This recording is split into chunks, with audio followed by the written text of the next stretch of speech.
Ok, c'est trop sérieux pour que je parte en vrille. Tu commences à te bouger que c'est déjà fini. C'est un peu la métaphore de ta vie. Mettre un coup de frein à main dans une caisse lancée à pleine vitesse t'en fera pas sortir sauf et sain. C'est trop tard, la catastrophe arrive et on pourra jamais l'éviter. Un peu comme la race de la nouvelle année. Sauf que là, la gueule de bois risque de nous faire tout drôle. Quand la population terrestre aura diminué de plusieurs milliards d'êtres humains, qu'on parlera de notre civilisation comme on parle des Égyptiens, je les aimais vraiment bien. Ceux qui essayaient de nous sauver avec des idées trop intelligentes et extravagantes pour que les trois quarts n'en écoutent rien. C'était pas comme si les options n'étaient pas légion, c'est juste qu'on nous avait appris à les voir comme des aberrations. C'est ce qui m'effraie le plus. Quand des potes de mon âge résonnent encore comme les anciennes générations. Celles qui pensent que...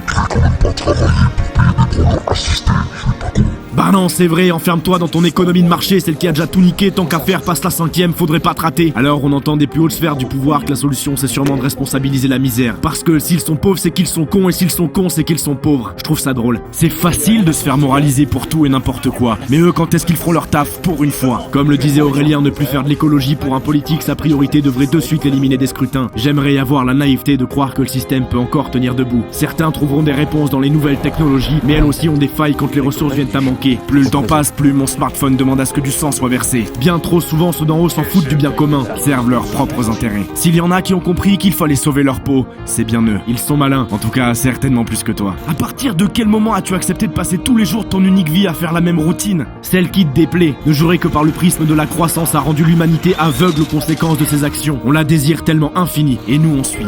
Parce qu'un jour on nous a fait croire que faire de la thune pour les autres améliorerait notre vie. Spoiler, la seule chose sans limite dans ce monde c'est notre connerie. Pourquoi on ne se pose plus de questions, comme si tout ça c'était devenu notre mythologie? Ça fait moins d'un siècle que le capitalisme contemporain existe. Il a déjà réussi à détruire la planète, nos esprits critiques et notre ambition. Et on l'a accepté. Désolé, le temps des beaux discours comme placebo est révolu. L'effondrement a enclenché sa marche infernale. Et ça sera pas pour tes arrières petits gamins, ton rejeton, mais bien de ton vivant que tu verras la fin. Pour l'instant, tout est fait trop lentement pour surmonter cette épreuve. Nous sommes incapables de gérer quelques centaines de milliers de réfugiés, faute d'éducation, de sens des priorités. Alors imagine quand les chiffres annoncent des centaines de millions dans quelques décennies.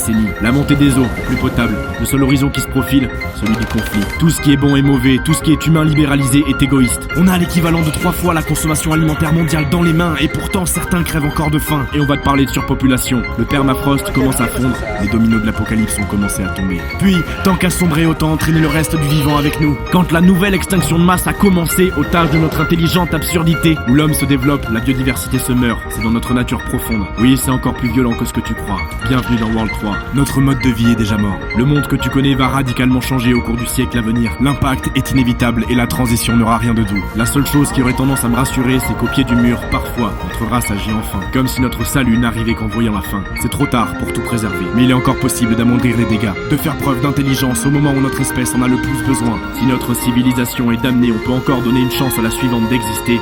Notre bénédiction. Il faut que tu participes à mener le combat le plus dur qu'on ait jamais affronté. Préparer les décombres. Car quelle qu'en soit l'issue, tu ne craindras ni les remords ni les regrets si chaque matin toi aussi tu te lèves pour participer à sauver demain.